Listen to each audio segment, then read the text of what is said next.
آپ دیکھیں کتنی جلدی حالات بدلتے ہیں۔ بڑا نام ہے امام احمد بن حنبل کا، بڑا تذکرہ ہے، بڑا کچھ ہے۔ پتہ ہے آپ کو کہ امام احمد بن حنبل کتنا عرصہ جیل میں رہے ہیں؟ امام صاحب کو اتنے درے مارے جاتے تھے کہ جب آپ کا کرتا اتارا جاتا تھا تو اس سے خون نچڑ رہا ہوتا تھا۔ آج ہم مسند امام احمد بن حنبل اے سی والے کمرے میں بیٹھ کے پڑھتے ہیں، اور جب ہم اس کا حوالہ دے رہے ہوتے ہیں تو ہم کہہ رہے ہوتے ہیں تو پتہ میں کتنا بڑا آدمی ہوں، 14 جلدوں کی کتاب میں سے حوالہ دے رہا ہوں۔ اس بندے سے پوچھو جس نے لکھی ہے، اس سے پوچھو جس نے یہ کمال کیا ہے، اور اتنا بڑا آدمی اور سچا بادشاہ مار رہا ہے۔ ایک دن اس نے تانا بھی دیا، کہنے لگا احمد بن حنبل مجھے بھی پتہ ہے آپ ٹھیک ہیں، اور آپ کو بھی پتہ ہے آپ ٹھیک ہیں، ظلم ہو رہا ہے، زیادتی ہو رہی ہے، پر لوگ آپ کی سپورٹ کیوں نہیں کر رہے؟ دنیا آپ کے پیچھے کیوں نہیں چل رہی؟ کوئی آپ کے ساتھ کیوں نہیں آ رہا؟ تو امام احمد بن حنبل کہنے لگے اتنا ہی کافی نہیں کہ تو میرے اوپر ظلم کر کے بھی مجھے سچائی کہہ رہا ہے، یہ میری جیت کافی نہیں؟ اور فرمایا اگر تو نے رزلٹ دیکھنا ہوا نا تو تیرا اور میرا رزلٹ جنازے والے دن نکلے گا۔ حضرت سلطان بہو سے کسی نے کہا تھا زندگی میں بڑے مرید ہوئے، کہنے لگے نہیں، رب دا طالب کوئی نہیں ملیا، جو ملیا طالب زردہ ہو۔ آئے ہیں لوگ تعویذ دھاگا لینے، رب دا طالب کوئی نہ ملیا، جو ملیا طالب زردہ۔ وہ لینے آئے تھے تعویذ، ہم نے بھی دے کے بھیج دیا، بات ختم ہو گئی۔ شاہ بقی الدین ابن مخلد کے استاد فرمانے لگے کہ بیٹا تیرا ظرف بڑا ہے اور میرا علم تھوڑا ہے، اگر تو نے صحیح طرح پڑھنا ہے تو بغداد امام احمد بن حنبل کے پاس چلا جا، صحیح طرح پڑھنا، پھر وہ تیری تشنگی ختم کریں گے، تیری پیاس بجھا دیں گے، چلا جا۔ کہتے ہیں میں کشتی میں بیٹھا آنے کے لیے، رستے میں طوفان آ گیا، کشتی کو جانا کہیں اور تھا، چلی کہیں اور گئی۔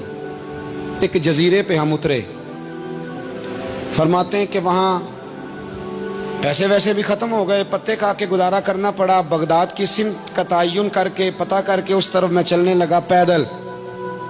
ہمارا بچہ ماشاءاللہ سے جو ابا جی سے پورے پیسے لے کے جاتا ہے نا پڑھنے کے لیے، اس کا بھی پورا پریشر ہوتا ہے ابا جی کے، آپ کو پتہ نہیں میں پڑھائی کر رہا ہوں، حالانکہ بعد میں پیسے سارے اپنے اکاؤنٹ میں جمع کراتا ہے، ابا جی کو دیتا لیکن پریشر کریٹ کرتا ہے کہ میں تعلیم حاصل کر رہا ہوں آپ کے حکم پر، لہذا آپ میرا احسان مانیں، معاذ اللہ تعالی۔ کہتے میں تعین کر کے بغداد کی سمت چلنے لگا، شہر بغداد دی کی یہ نشانی، کہتے میں جا رہا ہوں اس سمت، پتے بھی کھانے پڑے رستے میں، 1.5 مہینہ لگا تو میں بغداد پہنچا۔ اب میں نے لوگوں سے پوچھا کہ امام احمد بن حنبل کا مدرسہ کہاں ہے؟ جب میں نے کہا نا امام احمد بن حنبل، تو ایک زمانے میں نام بجتا تھا، ڈنکا بجتا تھا، آج جیل میں۔ جب کہا نا امام احمد بن حنبل تو جس سے پوچھا کہنے لگا چپ کر جا، ان کا ذکر نہ کرنا، تو ان کا نام لیتا ہے جیل ہی جاتا ہے، ان کا نہ نام لینا، خبردار۔ کہتے میں نے کہا کیا ہوا؟ کہا بادشاہ مخالف ہو گیا، امام صاحب کا دارالعلوم تو بند ہو گیا، وہ تو گھر میں قید ہیں۔ توجہ ہے میری بات پر؟ یہ ذوق اگر اسٹوڈنٹ کا بنتا ہے نا تو استاد پڑھانے والا نہ بھی نہ ہو تو وہ استاد کے سینے سے علم کھینچ لیا کرتا ہے، کھینچ لیا کرتا ہے۔ خواجہ فقیر محمد چرائی رحمۃ اللہ علیہ کے ایک مرید تھے، تو حضرت نے انہیں بڑا کچھ نوازا، تو کچھ لوگ کہنے لگے حضرت جی اسی کو سارا کچھ دے دیا ہے۔ فرمانے لگے بیلیاں ادیاں داواں ہی بڑیاں سن، یہ تو میں نے ریڑک کے مکھن کٹ کے لے گیا ہے، ادیاں داواں ہی بڑیاں سن۔ کچھ لوگ ہوتے ہیں نا پیارے، انہیں طریقہ ہوتا ہے دعا لے لیتے ہیں، اور کچھ کہتے رہتے ہیں حضرت جی دعا کرنا، اور دعا لینے والا کام کوئی نہیں کرتے، کہتے رہتے ہیں دعا کرنا۔ کہتے میں، لوگوں نے کہا کہ وہ مدرسہ بند ہے، آپ کہاں جائیں گے؟ تو میں نے کہا میں کہیں بھی جاؤں، کوئی ذریعہ حضرت تک پہنچنے کا، کوئی ذریعہ نہیں۔ ان کے گھر کو بادشاہ نے سب جیل بنا دیا، سپاہی دروازے پہ کھڑے۔ آپ نے فرمایا پھر بھی ایک بندہ کہنے لگا اتنی نیکی کر سکتا ہوں کہ میں تمہیں ان کا دروازہ دکھا سکتا ہوں۔ آپ فرمانے لگے میرے لیے اتنا بھی کافی ہے، ذکر حبیب کم نہیں وصل حبیب سے، اتنا بھی میرے لیے کافی ہے۔ اس نے دور سے کھڑے ہو کے کہا وہ جہاں سپاہی کھڑے ہیں نا وہ امام صاحب کا دروازہ ہے۔ شاہ بقی الدین صاحب کہتے ہیں میں نے کہا تو اب جا، اب دیکھنا میں علم کیسے حاصل کرتا ہوں، صبر دیکھو، استقامت دیکھو، حوصلہ دیکھو. آپ فرماتے ہیں کہ میں نے نا اپنے سر سے ٹوپی اتار کے کسی کو دے دی اور بال میں نے بخیر ڈالے سارے. ایک جگہ سے دو جگہ سے کرتا میں نے پھاڑ لیا. ہاتھ میں نا میں نے پیالہ پکڑ لیا مانگنے والا. تینوں لب دیا آپ گواچے. میں نے نا پیالہ پکڑ لیا ہاتھ میں مانگنے والا. اور جس گلی میں امام صاحب کا گھر تھا نا پہلے کونے پہ صدا لگائی 1 دینار کا سوال ہے. کہتے ہیں 1 دینار ملا پھر دوسرے دروازے پہ آیا, 1 دینار ملا پھر تیسرے دروازے پہ آیا. مجنو بن کے وچ بازاراں کدی ککھاں وانگ رلائے تے کدی کہایا کنبا سارا سر نیزے اتے چڑھائے. سجنا یار مناؤن دی خاطر اساں کی پیس وٹائے. فرماتے میں نا مانگنے والا بھکاری بن کے مانگنے والا نہیں, میں امیر باپ کا بیٹا تھا پر میں مانگنے والا بن گیا. میں نے پھٹے پرانے کپڑے ایک دروازے پہ 1 دینار. امام صاحب کا بھی دروازہ آیا. کہتے میں نے صدا دی 1 دینار چاہیے تھا.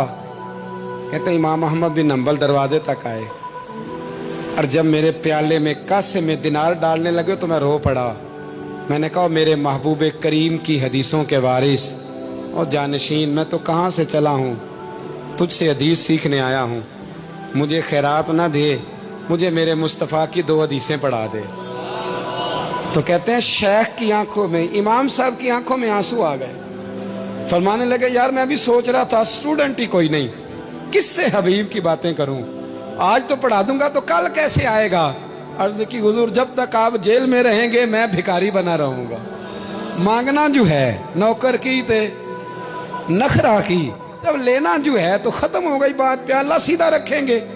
آپ فرماتے ہیں کئی مہینے, 1 2 4 دن نہیں کئی مہینے میں ہاتھ میں نا پیالہ لے لیتا اور گلیوں میں گھومتا. 1 دینار کا سوال ہے. استقامت, صبر, حوصلہ.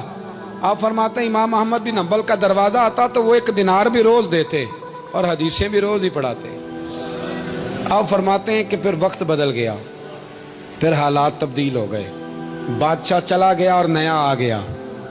فرماتے ہیں وہ امام صاحب کا عقیدت مند تھا, اس نے مدرسہ بڑا بنا کے دیا, اس نے مسند بچھا کے دی. پہلے دن جب امام صاحب مسند حدیث پر جبہ پہن کر امامہ باندھ کر خوشبو لگا کر ممبر پر بیٹھے حدیثیں بیان کرنے, فرماتے ہیں جب میں آیا نا سامنے تو میں انہیں دیکھ کے رو پڑا, وہ مجھے دیکھ کے رو پڑے. فرماتے ہیں انہوں نے کہا رستہ چھوڑ دو, اسے آگے آنے دو. جب میں آگے آیا تو امام صاحب فرمانے لگے پہلے بھی بڑا پڑھایا تھا, اب بھی زندگی بھر پڑھاؤں گا, پر جس صبر اور استقامت سے تو نے پڑھا ہے جو مزہ ان دنوں میں آیا ہے شاید دوبارہ کبھی نہ آئے. تھوڑا حوصلہ پیدا کریں, تھوڑا استقامت کا مظاہرہ کریں. تھوڑا سا نا وہ حضرت خواجہ نظام الدین صاحب سے ایک شخص نے آ کے کہا تھا میرا پیر کامل نہیں تو میں نے بدلنا ہے. فرمایا شریک قباحت تو کوئی نہیں. کہنے لگا نہیں. تو آپ فرمانے لگے تو اللہ کی رضا کے لیے خدمت کر, ہو سکتا ہے تیری خدمت کی برکت سے اللہ اسے کامل کر دے, اللہ کامل بنا دے, تیری برکت سے کامل ہو جائے. تھوڑا استقامت کا ماحول بنائیں. میں اس زمانے میں جو سب سے زیادہ کمزوری محسوس کرتا ہوں لوگوں کے اندر وہ یہ ہے کہ تدبر نہیں, حوصلہ نہیں. ایک بت ہوتا ہے میری ذات کا جس سے میں ساری زندگی باہر نہیں نکل پاتا. میں کہتا ہوں جو میں کہہ رہا ہوں وہ ہونا چاہیے, جو میں چاہ رہا ہوں وہ ہونا چاہیے, جو میری خواہش ہے وہ ہونا چاہیے. ایسا نہیں ہوگا.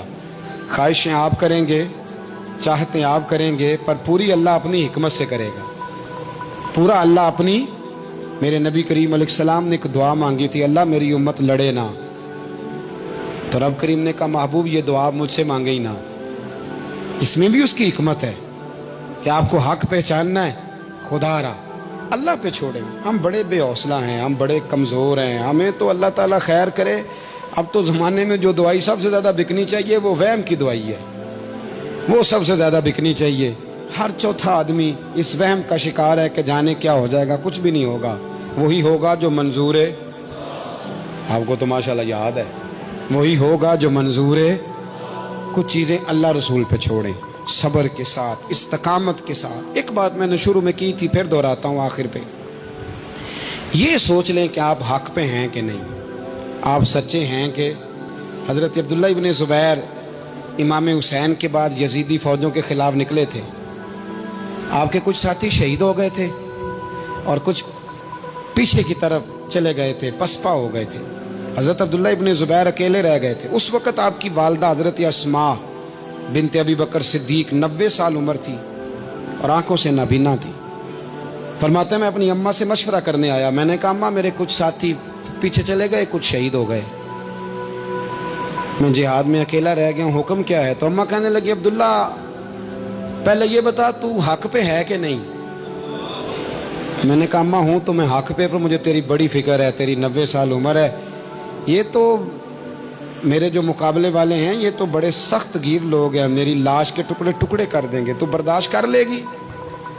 تو حضرت اسماء نے پتہ کیا دلیرانہ جواب دیا تھا کہ بیٹا بکرے کو تکلیف صرف ذبح ہوتے وقت ہوتی ہے، جب اس کی کھال اتارتے ہیں پر اسے کوئی تکلیف نہیں ہوتی، جب اس کے ٹکڑے ٹکڑے کرتے ہیں اسے کوئی تکلیف، تو کہا بیٹا حوصلے کے ساتھ رہنا، صبر کے ساتھ رہنا، اگر تو حق پہ ہے پہلے یہ دیکھ لے، اگر آپ حق پہ ہیں، اگر نہیں تو توبہ کر کے حق پہ آئیں، اور اگر آپ حق پہ ہیں تو پھر آپ یہ ذہن بنا لیں کہ حالات بدلیں گے اور جو آپ کا نظریہ ہے وہ غالب آ کے رہے گا۔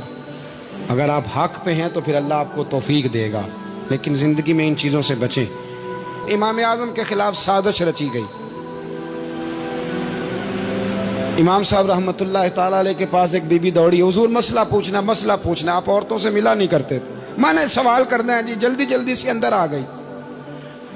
عورت جیسے ہی اندر داخل ہوئی باہر شور ہو گیا، امام صاحب کے پاس عورت ہے، اس نے بھی شور کر دیا کہ معاذ اللہ ثم معاذ اللہ، 10 درازی کیا امام اعظم نے۔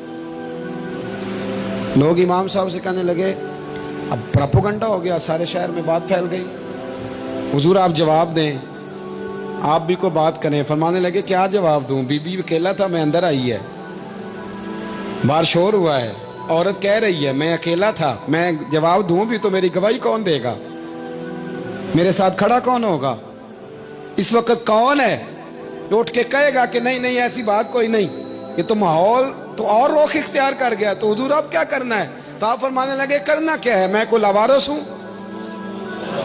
رب رسول کا ماننے والا ہوں، میں فیصلہ اپنے اللہ پہ چھوڑتا ہوں، وہ بھی تو عدالت ہے نا۔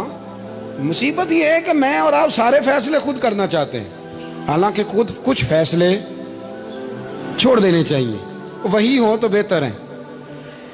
فرمایا اللہ رسول پہ چھوڑتا ہوں، ختم ہو گئی بات، اب میں دلیل دوں گا بھی تو میری سنے گا کون؟ اس طرح کے ماحول میں کئی دفعہ آپ دلیل دیتے بھی ہیں تو کوئی سننے کو تیار ہے، وقت فیصلے کرتا ہے، کون سنے گا؟ فرمایا بس ٹھیک ہے، لے گئے پکڑ کے کوتوال کے پاس، تھانے میں بند کر دیا۔ اب اتنا بڑا امام ہے، تھانے میں بند ہے، عورت بھی باہر بٹھا دی گئی، امام صاحب نے اس سے کوئی ڈسکس نہیں کی۔ جب اندر تشریف لے گئے، سپاہی 2-3 کھڑے تھے، امام صاحب او ہو رب کریم کے بندوں کا وہی طریقہ، امام صاحب نے وضو کے لیے پانی مانگا اور پھر امام اعظم نے نفلوں کی نیت باندھی اور 2 رکعتیں پڑھ کے کہنے لگے مالک عزتیں بھی تیرے پاس ہیں، ذلتیں بھی تیرے پاس ہیں، تو جس حال میں ابو حنیفہ کو رکھے گا مجھے شکوہ کوئی نہیں، میں تیری رضا پہ راضی ہوں، جیسے تو چاہے میں راضی ہوں تیری رضا پہ۔ امام صاحب دعا مانگ رہے تھے تو آنسو ہاتھوں پہ گر رہے تھے، آنا کبھی مصلی بھی آباد کریں، آنا کبھی دنیا کو تو دکھڑے بڑے سنا لیے، آنا 2 رکعتیں پڑھ کے روئیں رب کی بارگاہ میں، محبوب کا وسیلہ پیش کریں، آنا اسے بھی تو منائیں نا۔ امام صاحب کے آنسو گرنے لگے، سپاہی بھی پریشان تھے، وہ بی بی نہ خود ہی اٹھی اور امام صاحب کے قریب گئی، کہنے لگی پہلے مجھے دنیا والے کہتے تھے، اب میں سمجھ گئی ہوں آپ تو رب کریم کے نیک بندے، اب نہ روئیں، سویرے جانا ہے نا قاضی کی عدالت میں، تو میں سویرے گواہی دوں گی کہ میں نے جھوٹا الزام لگایا تھا، آپ ناراض نہ ہوں۔ امام صاحب فرمانے لگے اس سے نہیں بات بنے گی، اگر تو نے کچھ کرنا ہے تو جو میں کہتا ہوں وہ کر، امام اعظم تھے نا، جو میں کہتا ہوں وہ کر۔ اس نے کہا جی وہ کیا؟ آپ فرمانے لگے اب تیری گواہی سے بھی بات اور ہو جائے گی، اس کو کہہ لیا ہے، اس کو منا لیا ہے، اس کی منت کر لی ہے، اس کو رشوت دے لی ہے، حالات کا تقاضا اب اور ہے، اب اس کا جواب بھی کچھ اور ہی ہے۔ با پردہ عورت تھی، برقعے میں لپٹی ہوئی، اس کو گھر بھیج دیا، وہ کوتوال سے کہنے لگی میں بیمار ہوں، مجھے چھٹی دے دو، سویرے آ جاؤں گی، مدعی مقدمہ تو میں ہوں، اب مدعی کو تھوڑی کوئی مان کے رکھے گا۔ خاتون گھر چلی گئی، صبح قاضی کی عدالت میں مقدمہ لگا، امام صاحب رحمتullah علیہ کٹہرے میں کھڑے ہیں. یار بڑا مشکل ہوتا ہے معزز آدمی کا کٹہرے میں کھڑا ہونا، لیکن مخلوق تو فنکار ہے اس درجہ کے پل بھر میں یہ سنگے در کعبہ سے بھی اسنام تراشے.